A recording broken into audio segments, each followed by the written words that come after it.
अस्सलाम वालेकुम, आपका होस्ट आपका मेज़बान नादिर शाह। मैं इस वक्त मौजूद हूँ 4K चौरंगी पर और आप देख सकते हैं कि के इलेक्ट्रिक माफिया अब आप देखेंगे ये हाई टेंशन की तार भी तब्दील कर रहे हैं, तांबा बेच रहे हैं और सिल्वर लगा रहे हैं। तो आप ये देखें, ये पूरा रूलर यहाँ पे सिल्वर की तार का, और आप ये देखते हैं पूरा हाई टेंशन।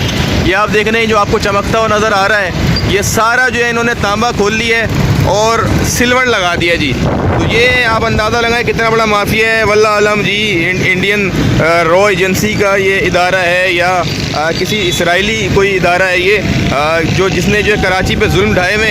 अब आप बताएं कि ये जो सिल्वर तार है, जो एक्सपर्ट हैं, माहिरीन हैं, वही बता सकते हैं कि ये कितना ख़तरनाक है, क्योंकि इतना हेवी जो लोड होता है हाई टेंशन का वो ये सिल्वर बर्दाश्त कर सकता है, नहीं कर सकता। आप देखेंगे, आप यकीन करेंगे, ये तार जो आप इसको मूव नहीं कर सकते, ये टूट जाता है, इतना हल्का ये तार है। और बड़ा अफसोस होता है, तो हम निशानदही करते रहते हैं और कहते हैं कि हम ना बाज आएंगे।